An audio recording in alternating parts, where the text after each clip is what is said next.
Welcome! This is Automotive Anonymous, and I'm so glad you're here. That's Toyota's RAV4 TRD Off-Road, and this is Subaru's Forester Wilderness. And if you've already read my title, you know that the Forester is going to outshine the RAV4 in what these Japanese-built CUVs have set out to be, which is cost-effective and capable. But it doesn't win every category. There's a lot more to the story than that, and today I'm going to show you a whole lot in this side-by-side comparison, including a 0 to 60 with GPS at the end, so that you know which one of these little CUVs is going to win a drag race, if that's ever relevant, or some bragging rights with you and your buddies. So with that said, let's dive right in with this review. The RAV4 was conceived back in 1994, but this one is currently part of the 5th generation that started in 2019. However, in 2021, it got this facelift, which looks a little bit more aggressive, a little bit more bold. These are actually a global selling model. They sell over 400,000 most model years in the United States, and then Toyota sells them in the tens of thousands in many other markets. Meanwhile, the Forester was a little bit late to the party. It started in 1997, but it's caught up. It's also in its 5th generation. That started in 2019 as well, but its refresh front end facelift happened in 2022. And then Subaru sells about 115 to 150,000 of these most model years in the United States. And we of course can't forget safety features. These both boast a whole host of active and passive features to keep you and your family safe. So the Forester is a top safety pick plus, which is the highest rating that you can get on this type of vehicle. It has LED headlights, fog lights, blind spot monitoring, adaptive cruise control with Gen 3 eyesight cameras, and a bunch of other stuff you can see here. Meanwhile, the RAV4 is also a 5-star crash test rated vehicle. It has Toyota Safety Sense for all of its adaptive features, blind spot monitoring, turn signals on the mirror,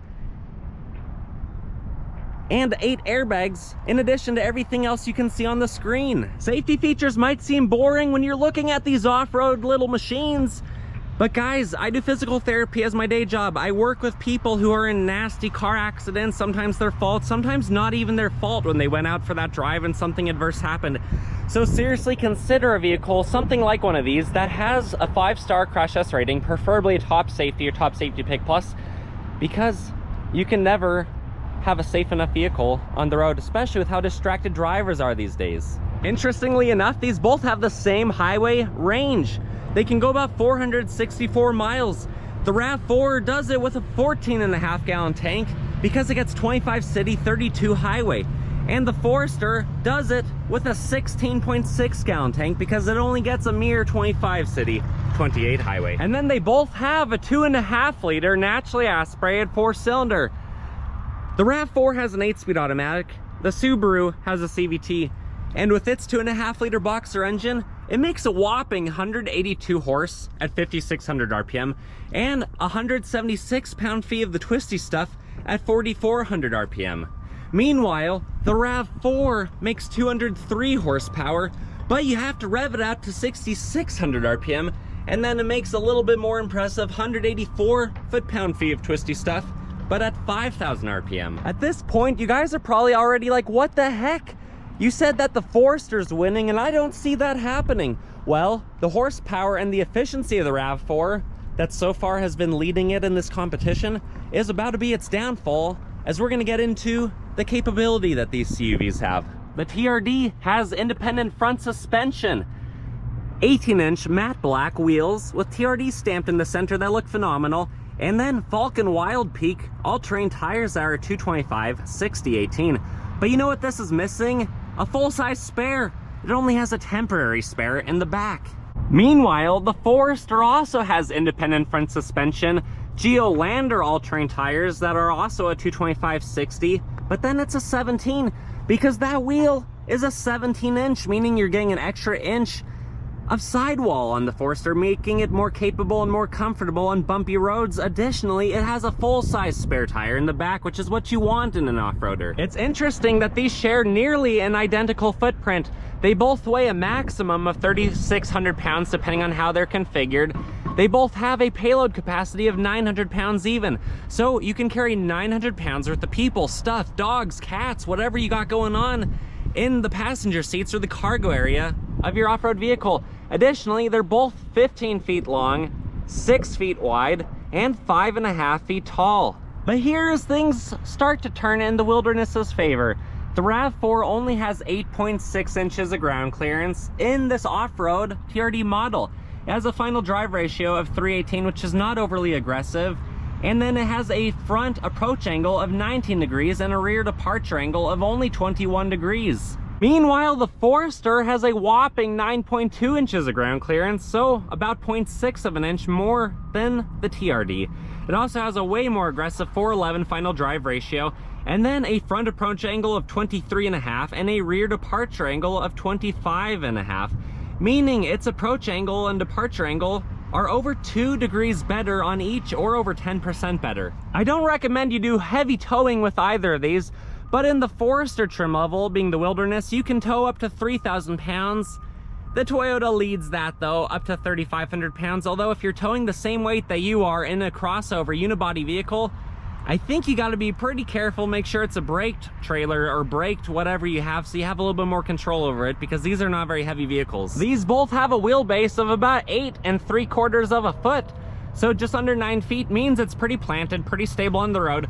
The Forester can do a full circle, as you can see here, in 35.5 feet, which is roughly 5% better than the RAV4's 37.5 feet, as you can see here. They both have power lift gates, as you can see here.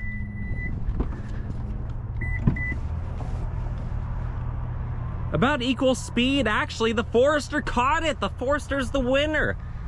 But you know what? Back here in the back of the RAV4, you actually have a little bit of cargo capacity. When the back seats are up, it's 37 cubic feet.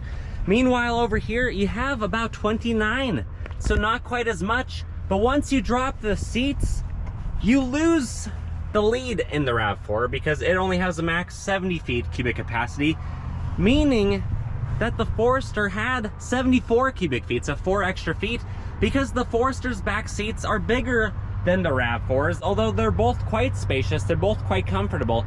And as you can see here, I have quite a bit of room in front of my knees in either option. Worth knowing if the RAV4 can redeem itself with the tailgate drop.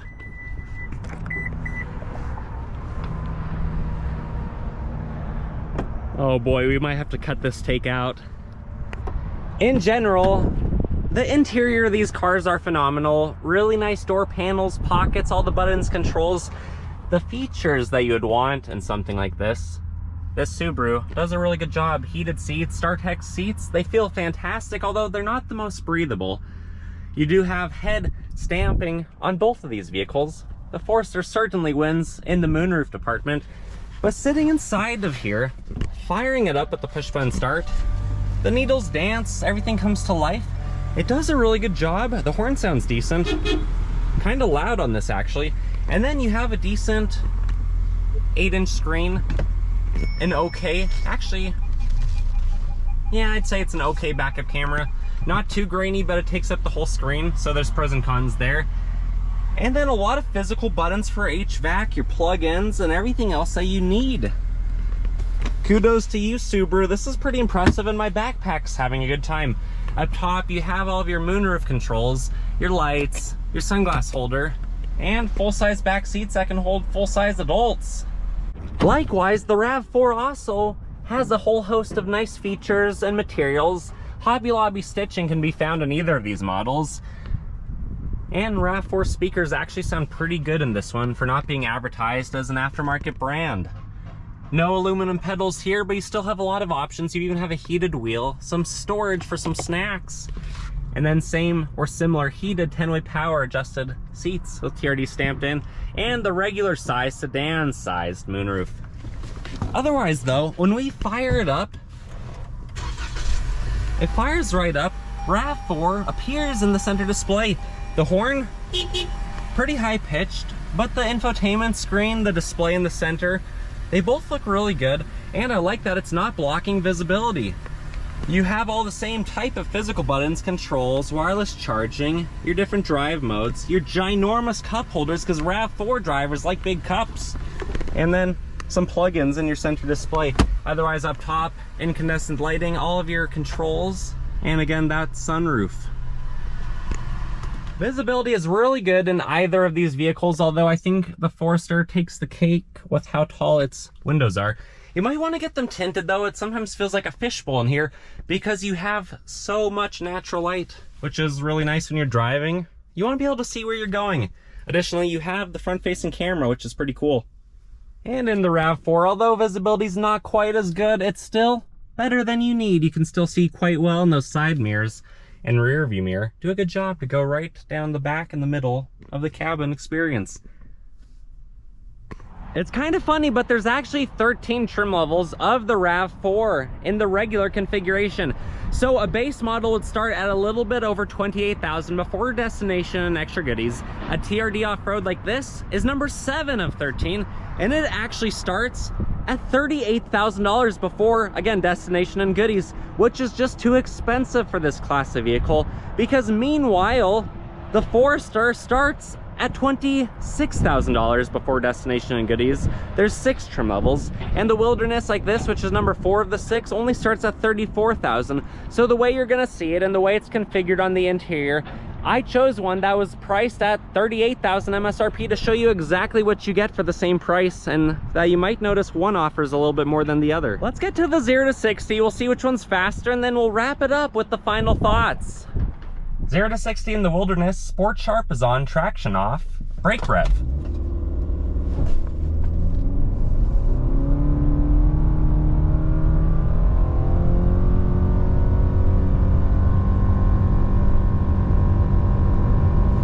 True 0 to 60 came in at 10.24 seconds. Keep in mind density altitude is 5,000 feet, so this vehicle's down on power 15 to 18%. RAV4 TRD, traction off, brake rev happening, and sport mode on. Let's go.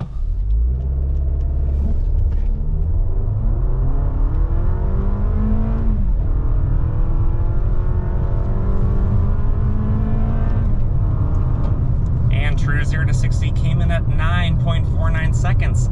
So it's about 3/4 of a second faster than the Wilderness in the same density altitude of just over 5,000 feet, meaning it's still down on power 15 to 18%.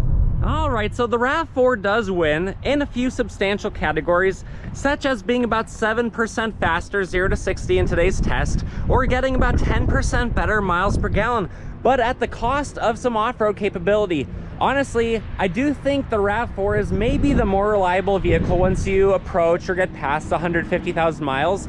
Although these are both very reliable, and only time will tell in your specific vehicle and your situation for what is going to outlast the other.